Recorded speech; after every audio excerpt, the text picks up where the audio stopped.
Bonjour à toutes et à tous, j'espère que vous allez tous très bien. Je suis super heureux de vous retrouver pour une toute nouvelle vidéo où aujourd'hui on va présenter, je vais voter pour Matotti selon moi. Alors, on va faire, comme vous voyez, c'est un 4-3-3 simple et basique. On va soumettre le vote et je vais un petit peu argumenter pour chaque poste, pour chaque joueur. Donc voilà, bah on est parti tout de suite sans trop tarder avec le gardien. Alors, faut savoir que j'ai déjà fait une présélection pour que ça aille plus vite et pas non plus que la vidéo prenne trop de temps. J'ai beaucoup hésité entre deux gardiens, entre Maignan et Ederson. Parce que bon, pour moi, le reste, oui, ça reste fort, un Ter Stegen, un Oblak, un Szczęsny, non, mais, euh, mais j'ai hésité beaucoup et en fait j'ai choisi Ederson. Alors pourquoi Ederson En fait parce que Maignan, ouais, il y a des arrêts extraordinaires et je vais même vous dire, quand je me suis dit, bah alors, on va un petit peu comparer les saisons en termes juste d'arrêt pur, de quel arrêt je me rappelle d'Ederson et de quel arrêt je me rappelle de Maignan. Bon, forcément, en équipe de France, Maignan, je m'en rappelle de beaucoup, le penalty face à un fils de paille, l'arrêt en Irlande, des choses comme ça. Et Ederson, bah, beaucoup moins. Mais je me suis dit, en vrai, sur l'année, ils ont fait le triplé, même je crois Ederson est décisif, notamment en finale de Ligue des Champions devant Lukaku, si je dis pas de bêtises. Et en vrai, en fait, pour moi, je ne me vois pas mettre quelqu'un qui n'a pas remporté de titre cette saison. Parce que mine de rien, ça joue énormément pour moi. Voilà. Même si pour moi, je mets Maignan en numéro 2 et c'est quand même très fort d'être en numéro 2 alors que tu n'as pas gagné de titre comparé à un Ter Stegen ou quelque chose comme ça. Donc voilà, pour moi, Ederson, ça me paraît le plus logique. Alors, défenseur gauche, on va essayer en tout cas de faire. On a le choix entre Grimaldo, on a Di Marco aussi. On a Théo Hernandez et je crois que c'est à peu près tout. Ou Gaïa. Bon, sans trop de surprise, moi je mets Théo Hernandez parce que pour moi il est trop fort. Et puis comparé aux autres, avec tout le respect que j'ai pour eux, Di Marco c'est très bon. Ça faut l'avouer aussi que le parcours, pour moi Di Marco aurait pu mériter cette place. Mais pour moi, Théo Hernandez, c'est ce qui se fait de mieux à l'heure actuelle à un poste de latéral gauche. Pour moi, il n'y a pas meilleur en fait que Théo Hernandez actuellement à ce poste-là. Il est monstrueux. Il a une capacité à se projeter. Pour le coup, qu'on peut pas aussi enlever à Di Marco. À l'Inter, bien sûr. Après, tu as la défense à 3 qui fait que aussi il joue en piston, alors que pour le coup, c'est souvent une défense à 4 pour l'AC Milan. Et ce qui, moi, m'impressionne encore plus, sa capacité à faire des tours, à revenir. Il a une vitesse. Enfin, pour moi, il est complet. Il est complet. À gauche, on va directement aller ensuite à gauche. On a le choix entre Trent, on a Jonathan Klaus, on a Frimpong. On peut mettre aussi Jules Koundé dedans et Jesus Navas. Bon, pour moi, le meilleur à l'heure actuelle, c'est Jérémy Frimpong.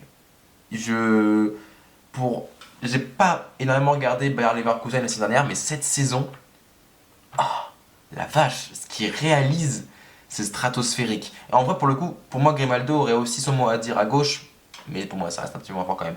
Mais là, la saison de Frimpong, mais c'est un piston pur. Il a tout, il a tout, il marque, il fait des passes décisives, il défend bien.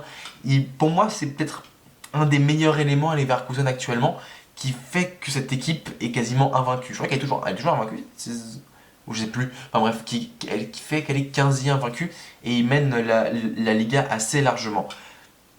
Donc voilà, pour moi, c'est le meilleur à droite. Il n'y a pas d'Hakimi, en vrai je comprends, Hakimi a été trop irrégulier cette saison pour moi. Jonathan Klaus, je ne pense pas. Trent, pareil, trop irrégulier, trop de blessures. Cette saison, il a été absent pendant un petit peu trop longtemps pour moi. Koundé, c'est pas une référence à ce poste-là. En fait, pour moi, il faut vraiment un mec qui soit aussi une référence. Koundé, il se joue très bien, il sait jouer très bien à droite. Et pour moi, c'est pas une référence. Di Lorenzo, c'est vrai, on aurait pu mettre Di Lorenzo sur la première partie de 2023, là où il gagne le titre avec la Roma. Mais pour moi, Frimpong m'impressionne plus. Voilà, c'est aussi en termes d'impression et de ressenti sur le terrain, pour moi, Frimpong m'impressionne beaucoup plus. On va passer maintenant aux défenseurs centraux, et là, il y a du choix. Là, il y a beaucoup de choix. Pour le coup, j'ai pas mal hésité, je vous le dis, j'ai pas mal hésité perso.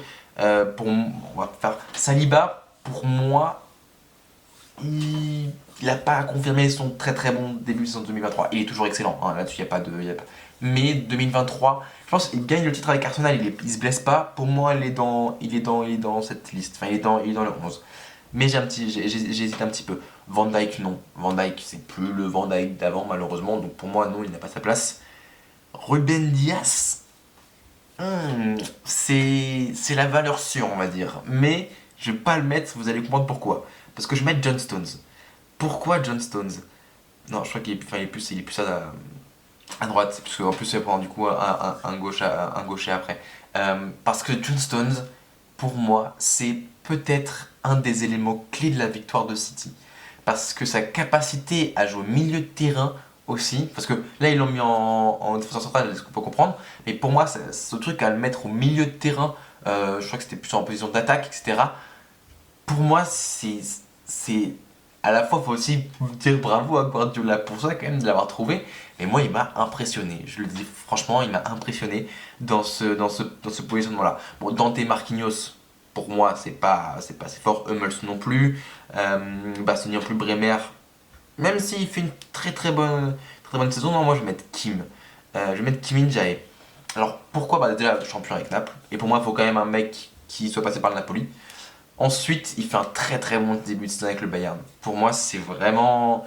Il est très discret, mine de rien, mais il a fait une très très bonne Coupe du Monde.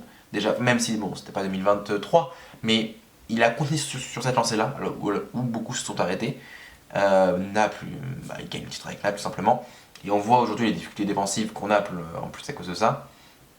Et pour moi, Bayern, il est très fiable. Donc voilà, pour moi, je mettrais plus voilà, Kim à la place d'un Ruben Diaz, même si je pense que quand même Ruben Diaz va passer dans le sens où, pour moi, je pense, mine de rien, que ce sera lui le, le, le titulaire. Voilà. Alors, pour les milieux de terrain, j'ai beaucoup hésité, notamment en milieu défensif. Moi, je prends un petit peu comme si c'était un milieu défensif. On avait Rice, on a Rodri, on a Guimarães, Xhaka, et je crois que c'est un petit peu près tout en milieu comme ça. Bon, sinon, c'est pas des. Bon, on peut dire qu'on a aussi Tchouaméni. Mais pour moi, il y en a un qui est au-dessus. Il y en a un qui est au-dessus de tout ça, c'est Rodri. Rodri, c'est lui qui marque le but en finale contre l'Inter. Il est impressionnant sur presque tous les aspects, que ce soit défensif, dans la relance. C'est la plaque tournante comment il s'appelle, de Guardiola. C'est ça. Pour moi, c'est une référence. Voilà, donc enfin, je pense que vous êtes tous d'accord avec moi, même si Rice, je suis d'accord aussi à son mot à dire. Mais voilà, pour les deux autres milieux, là je vais prendre plus des milieux, comment dire, relayeurs, on va dire, enfin des vrais numéros 8. Je vais prendre, il est où le petit? Il est là. Je vais prendre Gundogan. Je pense que là-dessus, ceux qui ont vu la saison de City peuvent aussi confirmer. Et même au Barça, les quelques matchs que j'ai vus du Barça, il est pas dégueulasse. Il est pas dégueulasse, il est décisif de temps en temps. Il a marqué au Classico notamment, et là récemment, je crois, face à Las Palmas, si je dis pas de bêtises. Pour moi, il a largement sa place dans ce 11. Dans ce 11. C'est pareil, il s'est révélé face à City. À City, il a une période où il mettait. Où il marquait but sur but, même il avait mis 2 ou 3 doublés d'affilée, je crois, à un moment, ce qui a permis aussi à City de revenir dans la course au titre. Donc, pour moi, c'est évident. Je vois pas pourquoi est-ce qu'il n'y aurait pas Gundogan là-dedans. Et au dernier, bon, là, je vais faire un petit peu le, pas le faux cul, mais le bordel de cité, on va dire. Mais ouais, pour moi, en fait, bah, Bellingham, il est à sa place, quoi. Je vois pas qui d'autre. Pour moi, si. Bernardo Silva aurait pu y prétendre. Je suis complètement d'accord, mais dans la deuxième partie de 2023, on voit beaucoup moins Bernardo Silva, je trouve, à City. Et bah, pour moi, Bellingham, le début qu'il fait au Real, c'est tout simplement impressionnant, quoi. C'est actuellement un des meilleurs joueurs du monde, si ce n'est le meilleur joueur du monde à l'heure où on se parle et à l'heure où je tourne cette vidéo. Mais ouais, bon, pour moi, il y a pas trop de débat. Bon, pour les attaquants, on va faire assez vite, hein. Bon, Mbappé, déjà, hop. Ça là-dessus, je pense qu'on est tous d'accord. Même si bon, c'est encore de temps en temps, enfin, on parle plus d'Mbappé pour ses problèmes, entre guillemets, extra en 2023, extra sportifs, que son sportif, mais il faut quand même se rendre compte sur le pur, ça reste monstrueux pour moi. Sans être bon, il marque quand même, donc enfin, même si c'est difficile, et je suis d'accord que avec certains, on peut en discuter, mais pour moi, voilà, je mettrais quand même Mbappé bon. Sans, là-dessus, je pense qu'il n'y a aucune justification à avoir. Haaland, il n'y a rien d'autre. Et, alors, là, pour le coup, je vais pas mettre un poste, enfin, même s'il n'est pas à son poste, je vais mettre Harry Kane. Alors, en fait, je vois pas qui d'autre. En fait, j'ai beaucoup hésité avec un Osimhen ou un Martinez, même qui fait un excellent début de saison avec l'Inter qui sont premiers. Mais bon, Ronaldo, c'est meilleur buteur, mais pour moi, je ne vois pas mettre un mec d'Arabie Pro League. Parce que le niveau du championnat est pas élevé, on va pas se le cacher. Lewandowski, jamais de la vie. Vinicius, ouais, mais sinon, clairement pas. Kubo, non, parce que c'est trop récent. J'hésitais à mettre Griezmann. Vraiment, j'hésitais à mettre Griezmann aussi. Mais non, pour moi, Kane, c'est meilleur buteur actuellement sur tout championnat confondu. 3, il paraît pas, il est pas très loin de Ronaldo, il a 52 buts cette saison. Tottenham, il fait. Bon, je suis fan de Tottenham, hein, comme vous pouvez le voir. J'ai pas fait exprès de mettre le maillot de Tottenham pour ça, mais non, pour moi il doit y être. Il doit y être, c'est pas possible autrement. Donc voilà. Écoutez, donc voici mon 11. N'hésitez pas à mettre vous vos changements dans les commentaires et vous ce que vous avez fait. On se dit à très vite. C'était tout. Bonne année. D'ailleurs, j'ai oublié de te dire, mais bonne année à vous, bien sûr. C'était tout. C'était Marc pour les nouvelles de vos proches. Ciao.